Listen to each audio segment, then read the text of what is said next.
মায়াপুরের দ্বিতীয় দিনে কোথায় কোথায় ঘুরলাম, কী কী খেলাম সেটা নিয়েই ছোট্ট একটা ভিডিও। তো নমস্কার বন্ধুরা, কেমন আছেন সবাই? আশা করছি সবাই ভালোই আছেন, সুস্থ আছেন। আমি অনেক ভালো আছি।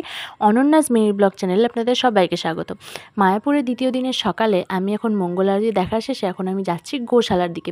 আর গোশালার দিকে যাওয়ার এই রাস্তাটা এতটাই সুন্দর, এদিকটা কিন্তু পুরোটা একদম গাছেই গাছময়, যার জন্য যতই গরম হোক এখানে কিন্তু ঠান্ডা লাগে না। আর সকাল সকাল পাখির কিচিরমিচির আওয়াজ কিন্তু সত্যিই খুব সুন্দর লাগে। এদিকে রাস্তাটা সত্যিই খুব স্নিগ্ধময়। চলে এসেছি আমরা এখন গোশালার ভেতরে।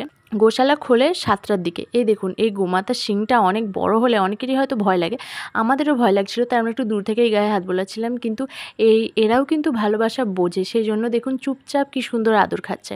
তারপর দেখুন আরেকজনের কাছে যাচ্ছে। এনাকে দেখলেই তো যে কারোরই ভয় লাগবে, কিন্তু এরা কিন্তু সেই রকম হিসেবে নয়। এরা কিন্তু সত্যি খুবই ভালো। এরা কিন্তু মানে মানুষের কাছ থেকে ভালোবাসা পেতে কিন্তু এরা নিজেরাও খুব ভালোবাসে, যার জন্য কিন্তু সবাই এসে এদের গায়ে হাত বোলায়, এদেরকে আদর করে, এদের সাথে কথা বলে। এরা কিন্তু কখনোই কিছু বলে না। আর এদিকে এনাকে দেখুন, ইনি মুখ বাড়িয়ে বসে আছেন, কে কখন একটু খাবার দেবে আর কে কখন একটু ভালোবাসবে, সেই জন্য এনারাও এদিকে কিন্তু মুখ বাড়িয়ে বসে আছে। এখানে কিন্তু হাজারো হাজারো গোমাতা আছে, দেখতে কিন্তু সত্যি খুবই ভালো লাগে। এইটা কিন্তু খুবই ভালো লাগে গোশালায় আসতে।